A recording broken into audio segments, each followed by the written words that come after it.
Bueno, muy buenas tardes. Continuamos con la cursada de Clínica Psicológica de Grupos, Universidad Atlántida Argentina. Esta clase fundamentalmente está preparándose para la filial Dolores. Mi nombre es Ricardo Silva, soy profesor asociado de la cátedra y bueno, continuamos con la clase correspondiente al cierre de la unidad 2, la clase anterior, esta sexta clase virtual, cierra la unidad 2 como decíamos y está centrada en los instrumentos conceptuales y operativos para trabajar con grupos. En la clase anterior nos dedicamos a desarrollar toda la noción de dispositivo y trabajamos fantasía grupal, el lugar de la fantasía dentro del grupo y la noción de grupo interno.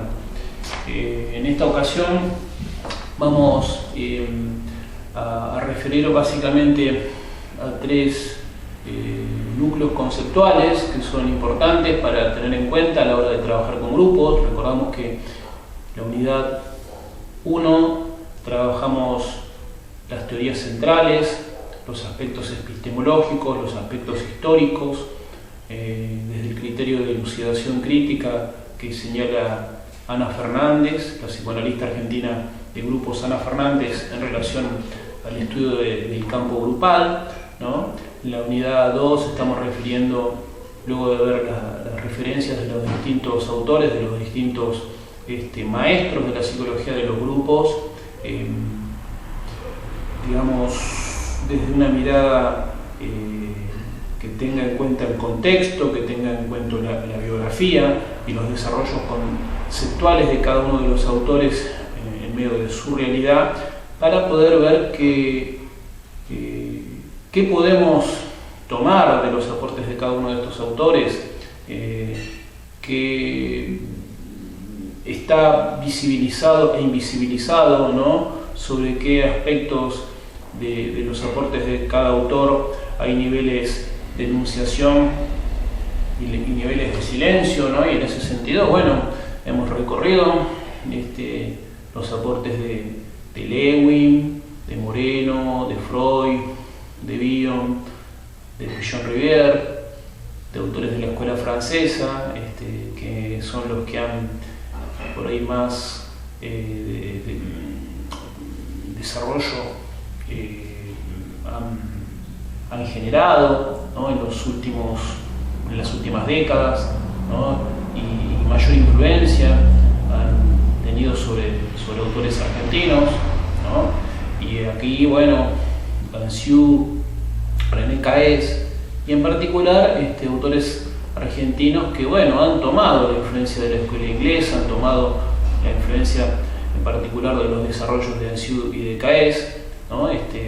Ya autores que estamos viendo en la unidad 2 son mayormente autores argentinos, ¿no? Y bueno, Marcos Bernard es un autor central aquí que, bueno, como ya hemos dicho, él tomó influencias tanto de su maestro aquí en Argentina, Enrique Pichon-Rivière, como también de José Blecher y de René Caes. Y René Caes, que aún vive, Marcos Bernard falleció hace alrededor de 10 años, pero digamos, el mismo René Caes ha mencionado haber recibido influencias de su discípulo Marcos Bernard, como así también de José Blecher. Bueno, esta unidad 2 apunta desde una mirada integradora a tomar fundamentalmente los aportes de muchos de los autores que vimos en la unidad 1, y hoy, bueno, vamos a arrancar con la idea de ilusión grupal y de fantasía de rotura, ¿no? Uno de los núcleos conceptuales que vamos a tener en cuenta, donde, bueno, acá los aportes provienen fundamentalmente del francés Didier Banciu, ¿no? Son conceptos importantes. Ilusión grupal y fantasía de rotura son instrumentos que nos permiten a los coordinadores de grupos trabajar, porque bueno, un poco siguiendo todo esto que habíamos visto en clases pasadas, donde Ansiu establecía un modelo, una analogía entre lo que ocurre en una situación grupal y lo que ocurre en medio de una vivencia onírica, ¿no? Una vivencia propia del sueño, ¿no es cierto?, donde se abre una puerta hacia la influencia mayor de los procesos inconscientes. Sobre esta analogía entre el grupo y el sueño, Ansiu veía que el nexo era tomar tanto al sueño como al grupo como un lugar de realización alucinatoria de deseos, ¿no es cierto? Esto es interesante, ¿no? Un poco pensar que cuando nos agrupamos dejamos de funcionar como lo hacemos habitualmente, con mecanismos predominantemente conscientes, y sobre todo cuando nos adentramos en una experiencia grupal, aunque no haya grupo aún, ¿no? Pero cuando nos agrupamos fundamentalmente con personas que no conocemos. ¿Qué ocurre cuando, retomando incluso aquella pregunta de Freud, ¿no? ¿Qué ocurre cuando la gente se reúne con otras personas, con otros pares, con desconocidos, ¿no es cierto? Y bueno, sabemos todos que cuando eso ocurre, se producen sentimientos de incertidumbre, de duda, ¿no? Acá influirá la experiencia de vida de cada uno, el grupo interno de cada uno para enfrentar esa situación.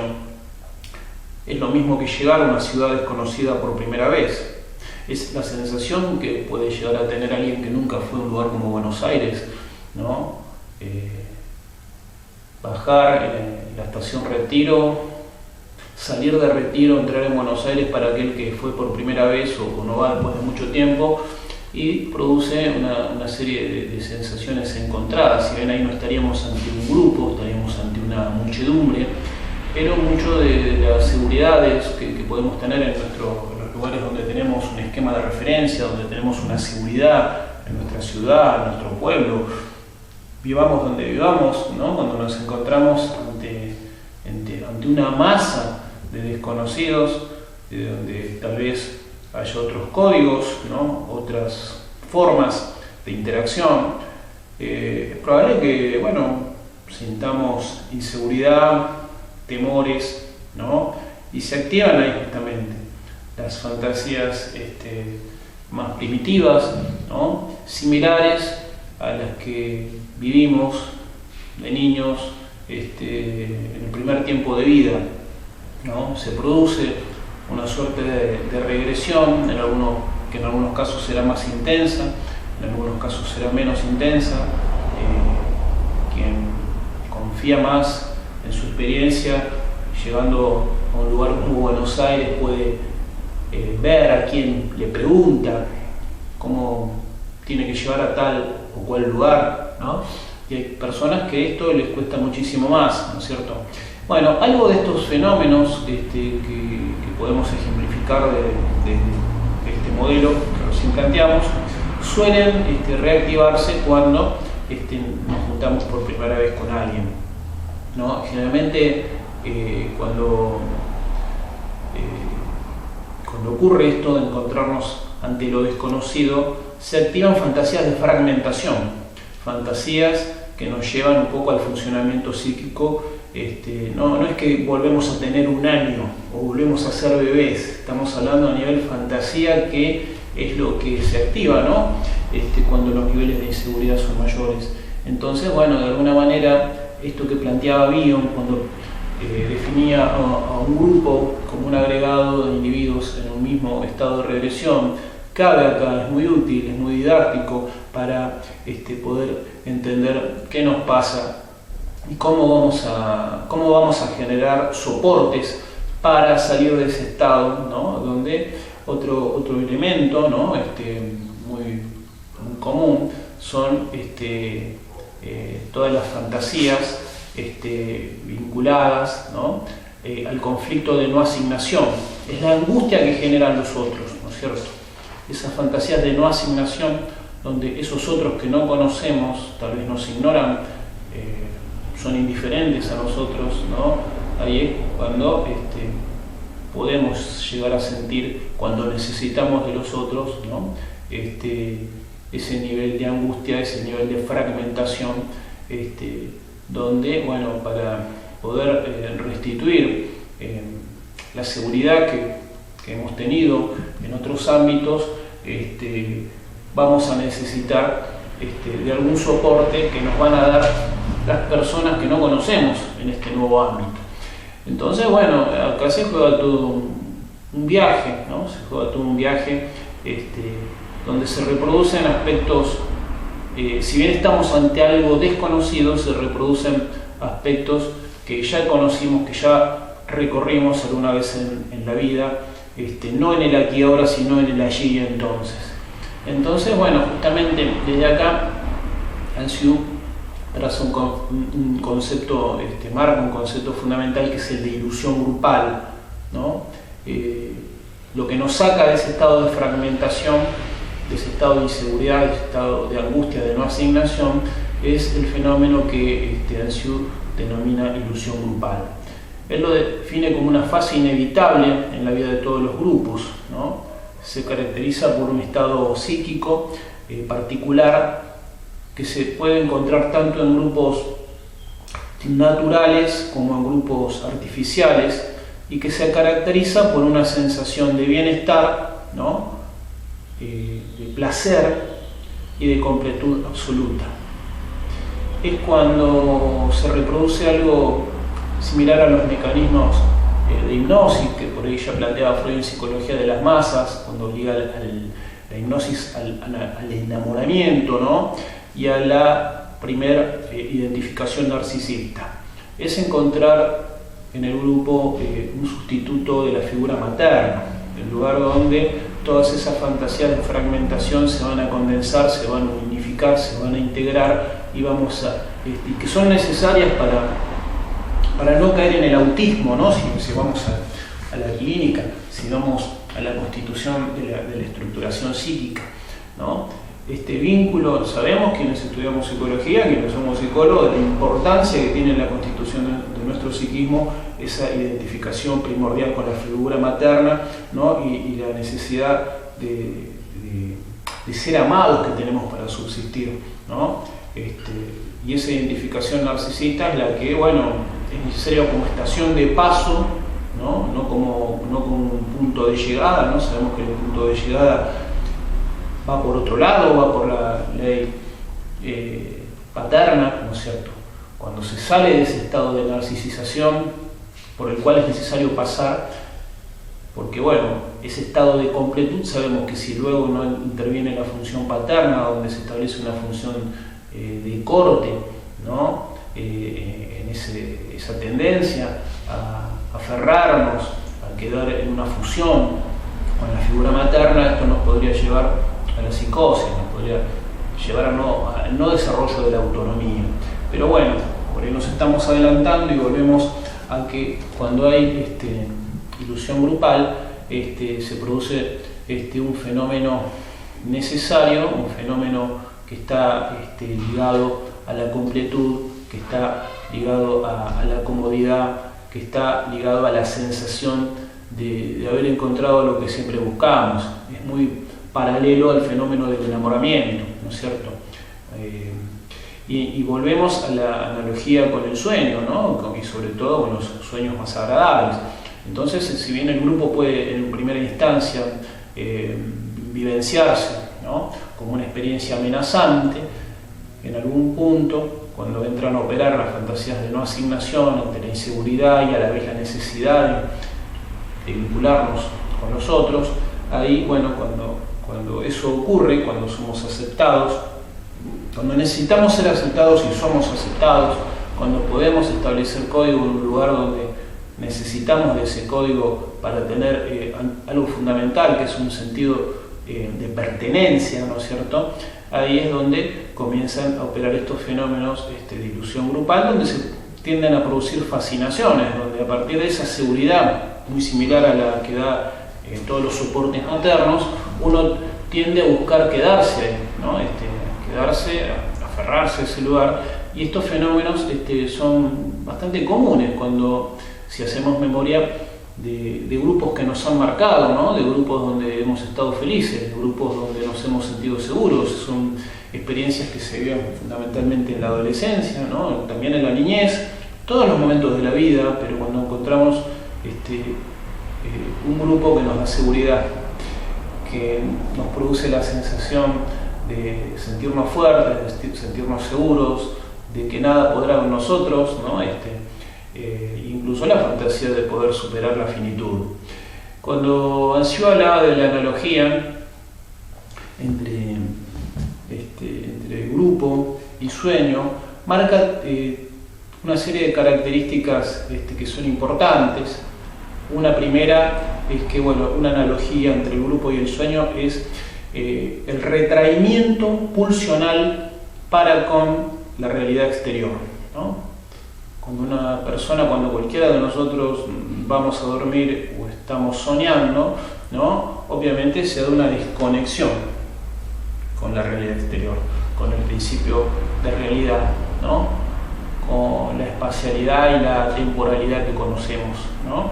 El tiempo cronológico muta dentro del sueño en una atemporalidad. Esto ya lo ha planteado Freud, ¿no? En la interpretación de los sueños, ¿no? En el grupo es interesante, es muy hábil esta analogía, este paralelo que traza Ansieux.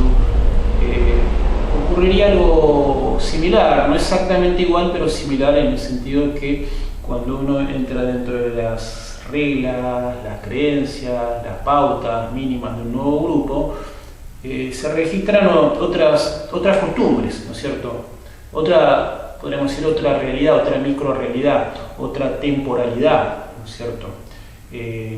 Si pensamos, si esto fuera una clase presencial, invitaría a que cada uno se imagine ejemplos, ¿no? De situaciones grupales nuevas que hayan tenido en distintos momentos de su vida, donde hayan sentido esa seguridad que da cierto grupo, donde uno siente que todo aquello, el espacio del tiempo, los roles, fíjense, siempre se vuelve el encuadre. Cuando hay un grupo que nos permite generar otra espacialidad, otra temporalidad, otra divisoria de roles, ¿no es cierto? Que nos hace creer que, y en muchos casos esa experiencia concreta nos marca para siempre, ¿no? Que podemos ser diferentes, ¿no? Que podemos hacer más cosas de las que creemos, que tenemos más capacidad de la que creíamos. Y eso a veces cuando ocurre en un grupo particular, uno retorna a su casa, retorna a su familia, retorna a su ciudad con una mirada diferente de sí mismo, ¿no? Producto de esa microrealidad. Entonces, por un lado se da esta cuestión del retraimiento pulsional de esa realidad exterior que conocíamos. Se da tanto en el grupo como se da en el sueño. Un grupo en el cual se empiezan a generar mecanismos de interés por estar en ese grupo, ¿no? Un segundo aspecto que señala Ansieux es un triple nivel de regresión, ¿no? Él distingue una regresión cronológica, una regresión tópica, ¿no? Y una regresión ligada a modos de expresión particulares. Con respecto a la regresión cronológica, un poquito ya lo habíamos adelantado, habla de una vuelta al narcisismo primario, ¿no?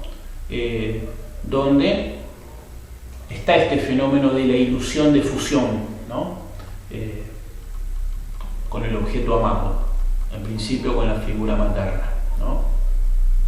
Pero más allá de la niñez, ¿no? O sea, no todo es la madre, ¿no? Pero sí cuando buscamos el amor, cuando buscamos un lugar en el mundo, cuando buscamos una profesión, ¿no? Cuando buscamos un oficio, cuando buscamos una actividad que nos va a dar identidad, que nos va a dar seguridad a nosotros, ¿no? Entonces, bueno, esa ilusión de fusión, siempre de alguna manera, por más que nos volvamos adultos y sepamos que toda fusión es momentánea y es ilusoria, pero la buscamos igual y nos conmovemos igual cuando eso ocurre, cuando entramos en situaciones donde se pierde la sensación del tiempo y nos sentimos felices y nos sentimos como soñando, despiertos, ¿no? Todo eso tan maravilloso que, bueno, es importante que sepamos los psicólogos que dura un tiempo, no dura para siempre, ¿no es cierto? Si vamos un poquito a lo que veamos con Sartre, es algo efímero, es algo que está haciendo, no es algo que se va a quedar a vivir. Y un poco la vida, ¿no? Cuando conocemos la muerte, cuando conocemos la muerte de seres queridos, ¿no? El final de etapas en la vida, vamos un poco entendiendo más esto, que nada de lo que tenemos es algo a lo cual nos vamos a aferrar para siempre. Es como tratar de retener el agua en las manos. El agua se nos va, el agua fluye permanentemente, el tiempo también, la vida también, muchos vínculos también.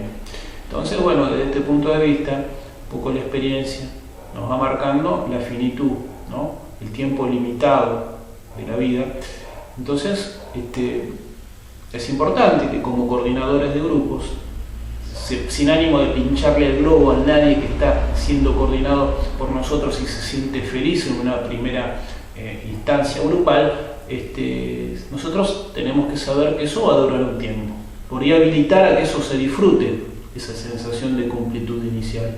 Incluso por ahí, desde el dispositivo, tenemos que generar que esa ilusión grupal ocurra, porque si no ocurre nunca va a haber grupo.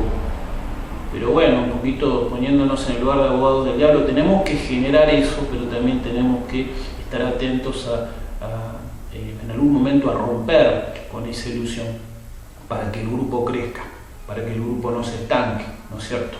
Entonces hablábamos de un triple nivel de regresión: la cronológica, que es la vuelta al narcisismo primario, donde hay ilusión de fusión; hay un segundo nivel de regresión tópica, donde hay un predominio de la actividad del ello, ¿no? Más netamente ligada a lo estrictamente pulsional, ¿no?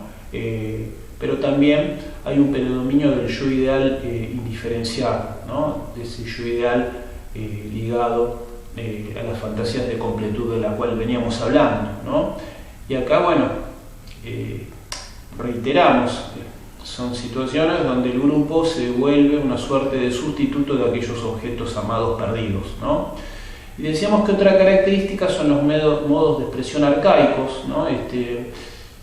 Comunicación gestual, uso de onomatopeyas. Generalmente cuando estamos felices, plenos, no necesitamos hablar mucho, ¿no? Es como cuando alguien que está enamorado le preguntan ¿cómo estás? Y no explican mucho, dice esas son las formas de expresión arcaicas. Un poquito el ejemplo, cuando se habla con pocas palabras o con gestos que por ahí no requieren otra cosa, ¿no es cierto? Cuando uno manifiesta el amor, a veces lo manifiesta a través de un gesto, a través de una mirada, y no necesita explicar aquello que produce en sí mismo esa ilusión de completud. Y hay tres condiciones que señala Ansiu, que es importante, propias, tres condiciones que de alguna manera dan sustento a todo esto que estamos diciendo que ocurre en el fenómeno de ilusión grupal, que es la escisión de la transferencia, ¿no es cierto? ¿No? Que un miembro del grupo vuelca o hacia los demás miembros o hacia el coordinador, ¿no? Donde generalmente se pone todo lo positivo, ¿no? Todo el amor, toda la confianza, ¿no? Que uno tiene en los miembros del grupo. Y en muchos casos también en la coordinación. Y todo lo negativo, todo lo hostil, todo aquello que produce desconfianza, se vuelca, puede ser en la figura del coordinador, puede ser en la figura de otros grupos, ¿no es cierto? Es como que es una actitud maniquea de todo o nada, ¿no? Todo lo que tengo es fantástico, todo lo que no tengo, lo que no forma parte de mi grupo, no sirve, ¿no? Ocurre en muchos vínculos esto, ¿no? Se da una suerte de ideología igualitaria donde no hay diferencias, ¿no es cierto? Esto por ahí es algo que puede ser importante, ¿no? En una primera etapa, pero se va volviendo alienante cuando pasa el tiempo y en un grupo no hay diferencias, donde se produce como una suerte de fantasía de que todos tienen que pensar igual, o que están todos cortados por la misma tijera, como se suele decir en criollo, ¿no es cierto? Y bueno, esto está ligado a la activación de fantasías originarias, como ya hemos hablado en alguna clase anterior, que son aquellas fantasías comunes a todos, ¿no? A todas las personas. Bueno, todos estos fenómenos de ilusión grupal se dan a veces en grupos que terminan funcionando como primarizados, ¿no? Grupos secundarios que podrían ser grupos de trabajo, pero que se primarizan en tanto lo afectivo prima por sobre la tarea, ¿no es cierto? Pero también se da en grupos donde detrás de toda esa completud que se promete, no hay diferencias, ¿no es cierto? Se comienza a sancionar la diferencia y son grupos que funcionan más tipo secta, ¿no es cierto? Y esto es un fenómeno que, bueno, la escuela francesa de psicoanálisis la estudió a fondo como algo a evitar, ¿no? En muchas investigaciones que se han hecho sobre los grupos han apuntado a generar este fenómeno, ¿no? Este fenómeno. Está bastante vinculado a lo que Caret llama archigrupo, archi en el sentido de quedar ubicado en mecanismos arcaicos, en mecanismos primitivos, mecanismos infantiles, mecanismos de dependencia, ¿no? Pueden ser infantiles, pueden ser adolescentes, ¿no es cierto?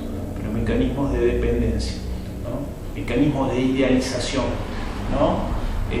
Donde en algún punto, insisto, pueden ser necesarios, pero es necesario que haya también una salida de esa etapa, que haya qué es lo que permite el crecimiento, qué es lo que permite el desarrollo del propio deseo, del propio criterio, de la aceptación de la diferencia, y justamente cuando aparece la diferencia es cuando comienza a aparecer otro nivel fantasmático y fundamental, que es el de rotura, cuando aparecen las fantasías de rotura, cuando aparecen fantasías, experiencias, vivencias que apuntan a romper con esa completud, con esa omnipotencia en la cual nos podemos llegar a sentir dentro de un grupo, que por ahí en un momento lo deseamos, pero en algún momento nos sentimos atrapados, acorralados y queremos salir, ¿no?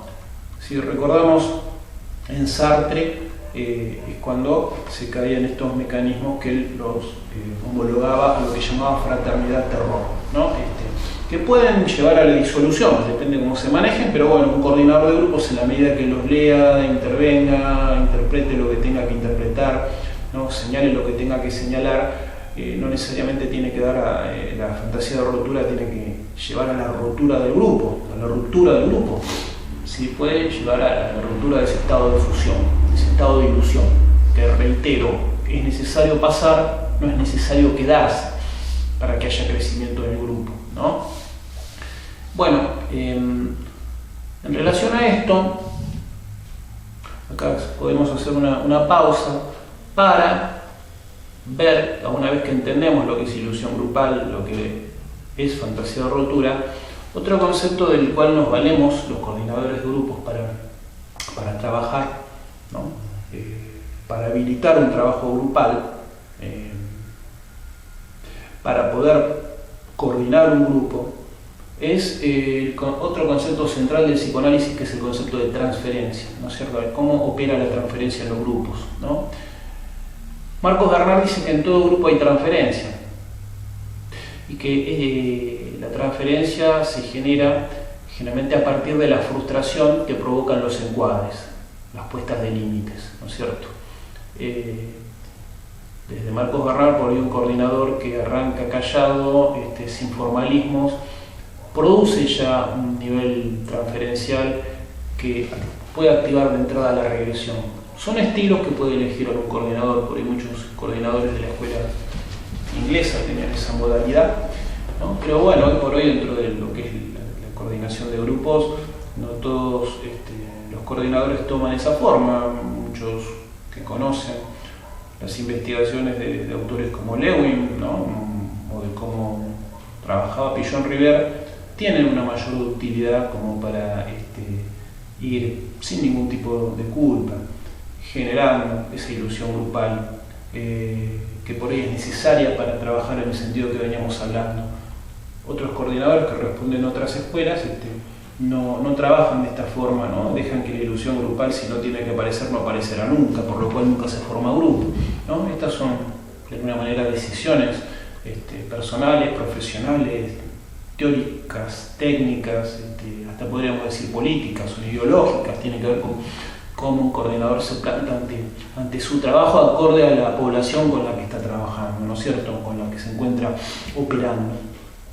Entonces, bueno, si vamos a recordar la definición de transferencia, Blecher decía que es la actualización de todos aquellos sentimientos, actitudes y conductas inconscientes que corresponden a pautas que de alguna manera nos han marcado o que se han establecido en el curso de nuestro desarrollo, y especialmente en la relación interpersonal con las figuras parentales, ¿no? Con el medio familiar en el cual formamos nuestra estructura de personalidad, ¿no? O sea que vamos hacia un grupo y bueno, puede haber una transferencia positiva, siempre hay transferencia, o puede haber una transferencia negativa. Podemos sentirnos a gusto o queremos rajar, queremos irnos, no nos sentimos plenos, no nos sentimos confirmados en lo que es nuestro mundo interno o nuestro grupo interno, ¿no? Pero bueno, acá otro psicoanalista francés muy importante, Lagache, hacía una clasificación también valiosa en cuanto a que había una transferencia en sentido estricto y una transferencia en sentido amplio. La transferencia en sentido estricto, digamos, es aquella donde se actúa la regresión de la cual estamos hablando, ¿no? Donde se encuentra distorsionada la capacidad de simbolización, no se reconoce lo peculiar o particular de cada situación que estamos viviendo, donde predomina el estereotipo y no hay aprendizaje, ¿no? Donde nos quedamos con la primera sensación, con la primera intuición, que a veces puede ser acertada, pero muchas veces no. Y hay otro nivel de transferencia en sentido amplio que le llama transferencia positiva sublimada, donde nos corremos de este maniqueísmo del todo o nada, o del amor, del odio, o de la total fascinación o el total rechazo, de distancia o indiferencia. Cuando hay una transferencia positiva sublimada, ya hay un como sí, ¿no?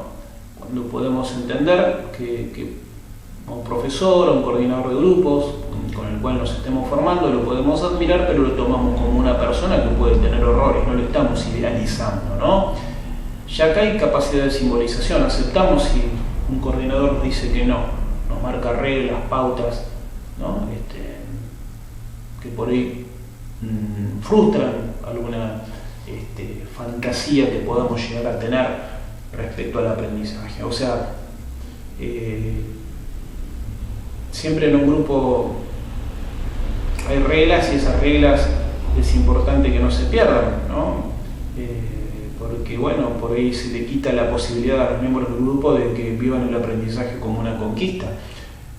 Si hay fechas de examen, si hay momentos para el trabajo grupal donde se reflexiona, donde se juega, así como hay momentos donde se escucha, donde se lee, ¿no? Donde se piensa, hay momentos para pensar, hay momentos para hacer, hay momentos para sentir y para compartir vivencias, y bueno, todo eso de alguna manera lo va determinando el equipo de coordinación, pero la transferencia que produce todas esas situaciones no son las mismas en cada miembro, ¿no? Entonces, bueno, cuando podemos reconocer la realidad en función de experiencias anteriores, pero podemos reconocer las diferencias que hay entre esta nueva experiencia y las anteriores experiencias, ahí sí hay un aprendizaje, hay una mayor tendencia a considerar el presente, el aquí y ahora, y ahí es donde estamos hablando de un nivel de transferencia en sentido amplio.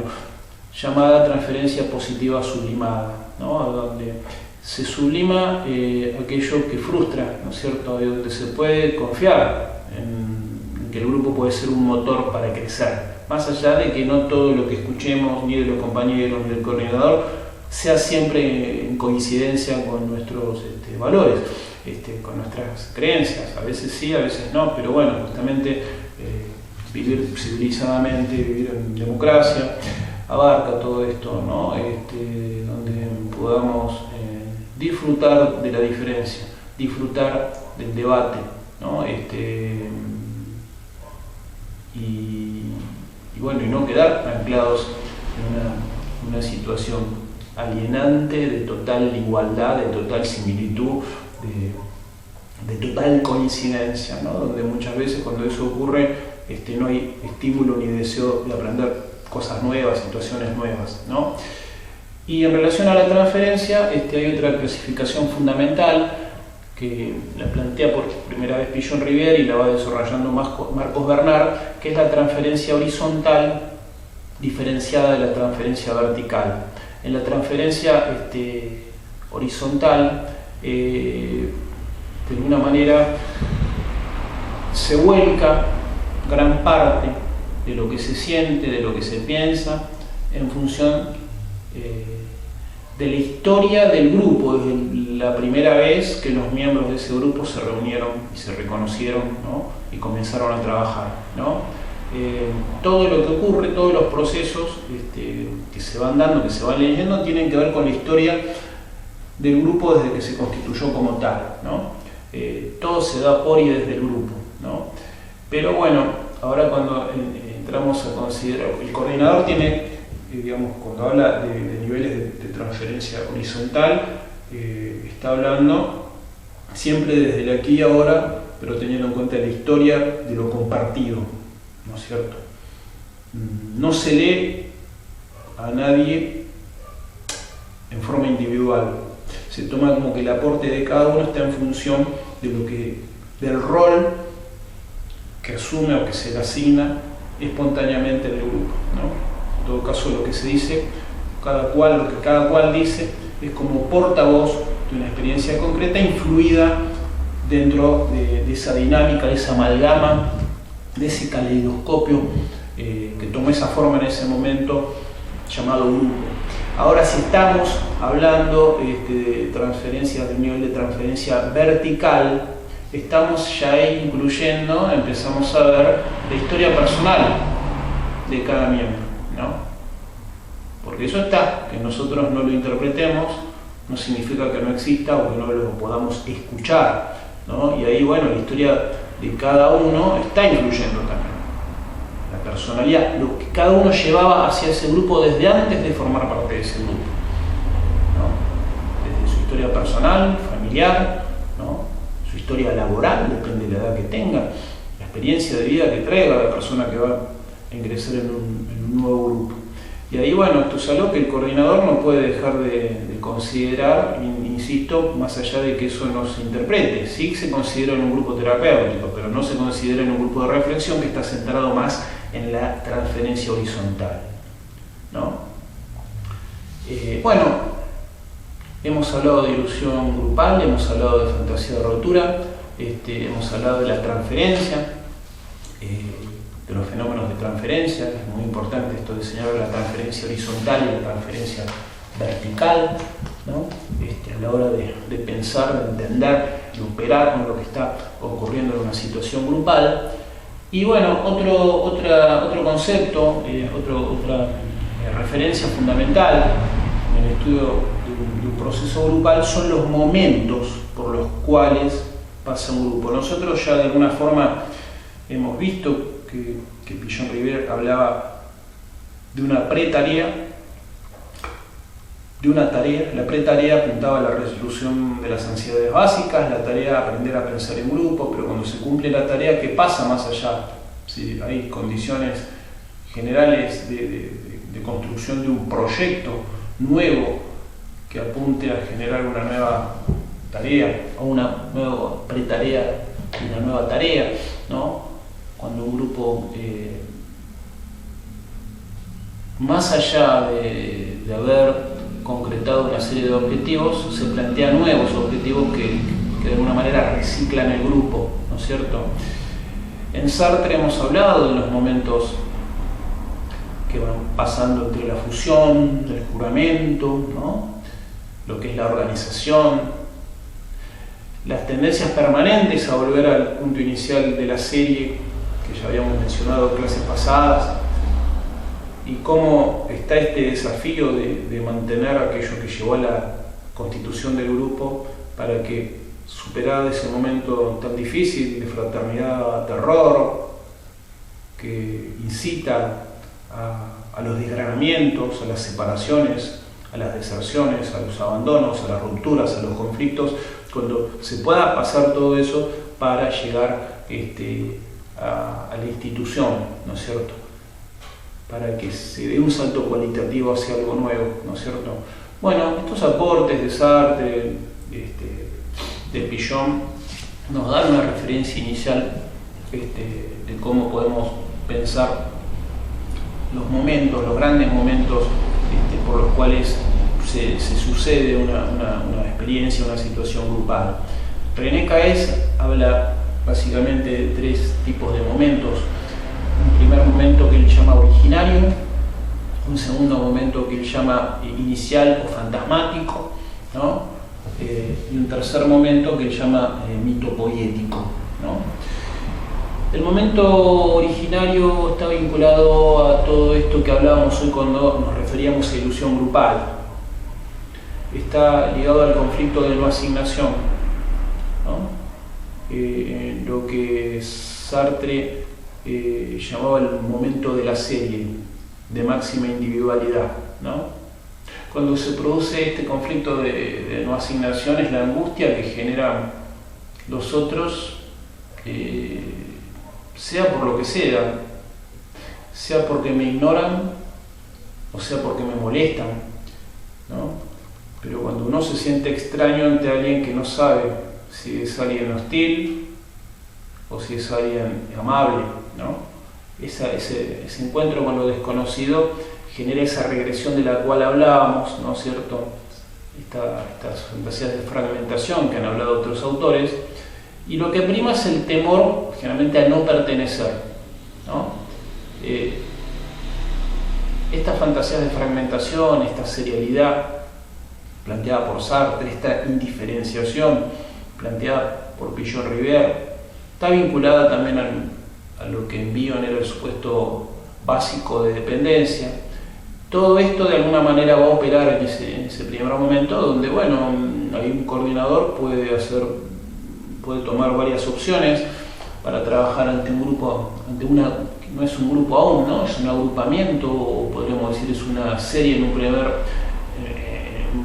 una primera instancia, pero allí el coordinador lo que va a registrar es el nivel deseante de los miembros, ¿no? Y si aparece lo que Caes llamaba un promotor de fantasías, ¿no? Alguien que expresa sentimientos, ideas, deseos que resuenan en los demás, y es aceptado por los otros, y ese promotor de fantasías genera resonancias, ahí se darían las condiciones para que el grupo salga de ese estado fragmentario, ¿no? De este momento originario, ¿no? Donde prevalece la resistencia, ¿no? A tal vez entrar en los fenómenos de ilusión grupal.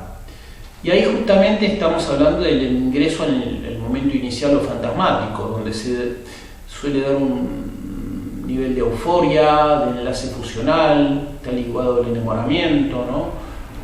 Esta idea del SIU, del grupo como sueño, ¿no? Donde de alguna manera se detiene la realidad, ¿no? Donde se da esto que veíamos en el SIU, la decisión de la transferencia, la ideología igualitaria, ¿no? Esta idea de que todos somos uno, ¿no? La ilusión de completud, ¿no? Tiene que ver con lo que Pillon-Rivière llamaba el sentimiento de pertenencia, ¿no?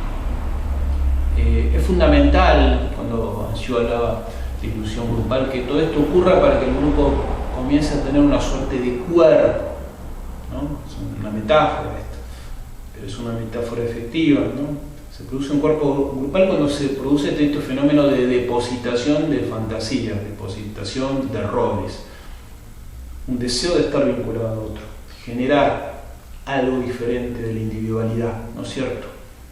Está vinculado a lo que en Sartre sería la fusión y el juramento, ¿no? Son momentos donde la exclusión de la diferencia se vuelve de alguna manera regla, aunque no sea regla dicha, ¿no? Y también es importante que sepamos, que veamos que el coordinador puede quedar atrapado en esta fascinación.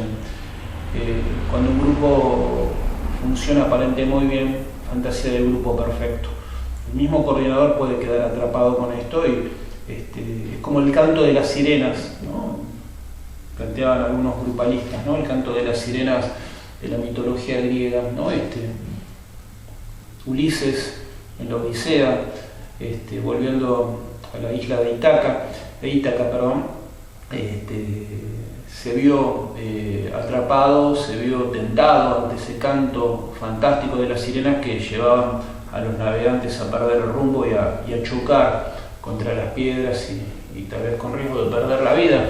Esta metáfora del canto de las sirenas es interesante para verlo en distintas áreas de la vida y también para pensar cuando ocurre un fenómeno de ilusión grupal, que insisto, es necesario que ocurra, pero es necesario que tengamos una distancia, ¿no? Para tal vez disfrutar si es que está ocurriendo, valorar si es que está ocurriendo, pero para no creerlo del todo y saber que eso va a durar solo un tiempo, ¿no es cierto? Que es importante que ocurra, que transcurra, pero también es importante que se salga. Entonces, bueno, aparecen elementos desorganizadores cuando se expresan dentro de un grupo deseos individuales ligados ya a fantasías secundarias, ¿no? Cuando se percibe al otro como distinto, cuando empieza a haber expresiones de diferencias, ¿no? Cuando hay salidas, egresos dentro del grupo que son vividos como desgarramientos del cuerpo grupal, cuando se manifiestan más claramente las resistencias, ¿no? Y se rompe la tendencia al presente continuo propio de ese estado de fascinación, de hipnosis, ¿no? Como de enamoramiento del grupo, ¿no? Acá es cuando estas diferencias dan lugar a esto que Sartre llamaba, ya lo hemos dicho, ¿no? Fraternidad-terror. Acá hay instancias de lo que Pillon llamaba pretarea o de fantasías de rotura en el ciud, ¿no? Y acá, bueno, justamente cuando se supera este conflicto dentro del momento inicial o fantasmático, se podría llegar a pasar a lo que Caes llama momento mito-poiético. La palabra poiesis, desde su raíz griega, refiere a creación, pero únicamente se crea cuando hay un vacío, ¿no? Uno puede llegar a un estado creativo cuando uno conecta con un vacío que es producto de la frustración, por ahí es producto de la finitud, es producto de la decepción, así como que ocurrió la ilusión grupal cuando ocurre la desilusión. No todos los miembros eran lo que yo imaginaba, pero igualmente cuando uno puede decir, con ellos aprendí, con ellos la puedo pasar muy bien, pero también con ellos es importante que haya diferencias y elijo seguir trabajando con ese grupo, ahí ya estamos hablando de una madurez diferente para enfrentar la situación. No necesito estar con alguien que coincido al 100%, pero puedo coincidir en un 70%, en un 60% y trabajar muy bien, ¿no? Y acá aparece, bueno, ligada a la idea de castración, de límite, de finitud, de aceptación de la diferencia, ¿no? De aceptación del límite, ¿no es cierto? Aparece la idea del tiempo, ¿no? Ya hay una discriminación entre un antes y un después, ¿no? Se da como una suerte de advenimiento de la historia, el grupo se empieza a historizar, ¿no? Se sale de la fusión que a veces no impide el pensamiento, impide la memorización de los momentos porque uno se sumerge en la vivencia, ¿no? Es como cuando uno está enamorado, se sumerge en la vivencia, no tiene tiempo ni quiere pensar lo que le está pasando. Pero cuando se sale de ese estado de fascinación del enamoramiento y se pasa por ahí más que del enamoramiento al amor, donde se acepta al otro con la diferencia, uno puede empezar a historizar qué fue lo que ocurrió, ¿no es cierto? Y ahí es donde, bueno, se puede activar, como acá plantea Caes, la activación de la creatividad sobre la base de aceptar y de traspasar las diferencias y notar que las diferencias son un motor para seguir trabajando, ¿no? Se sale de la masificación en el momento mitopoético, hay una mayor discriminación donde cada uno ya no está confundido con el grupo, ¿no? Hay como una renuncia a tomar al grupo como objeto de deseo, ¿no? Pero lo interesante es que se vuelve a lo imaginario tan solo para crear símbolos, ¿no? El grupo no será fantástico, pero cuando uno dice, pero en ese grupo aprendí, crecí, y agradezco haber pasado por ese grupo, aunque la pasé excelente, pero también viví momentos difíciles, ¿no? Ahí es cuando nos podemos apropiar de algo que tiene ambivalencia, que no cae en la ambivalencia, en el amo u odio. Puedo amar y odiar algo vivido en ese grupo, pero sigo atesorando lo vivenciado en esa experiencia, ¿no? Hay conciencia de finitud, aceptación del límite, ya lo hemos dicho, ¿no? Hay una elaboración de la angustia de castración, cuando un grupo alcanza esta instancia. Esto que veíamos en Sartre como la llegada de la institución, cuando se institucionaliza una manera de trabajar con otros, ¿no? Cuando tenemos incorporado lo grupal en nuestra forma cotidiana de vivir, de trabajar y de pensar con el otro, ¿no es cierto? Sabiendo que somos con el otro y con los otros, y si esto no existiera empezamos a empobrecernos psíquicamente, ¿no? O que todo esto también tiene coincidencia con lo que, según Villon Rivière, es cuando el grupo llega a la pertinencia, cuando el grupo se centra en la tarea independientemente de la función del coordinador, porque la función del coordinador ya está un poco instalada en los coordinados, en los miembros del grupo, y es lo que de alguna manera nos lleva a poder después coordinar otros grupos. Sabiendo que pasamos por todas estas instancias, momento originario, momento inicial o fantasmático, ¿no? Todos los momentos de frustración, y finalmente, más allá de esos momentos de frustración, de castración, de desilusión, poder pasar finalmente a este momento mitopoético, al cual por ahí no todo el mundo llega, pero cuando se llega, nada vuelve a ser igual. Y acá está un poquito lo que parece mágico de los grupos, pero no es magia, es trabajo. Bueno, terminamos con la unidad 2, terminamos con esta sexta clase virtual. Continuaremos próximamente con la unidad 3, donde nos vamos a ir refiriendo a grupos de discusión, grupos de reflexión, grupos terapéuticos.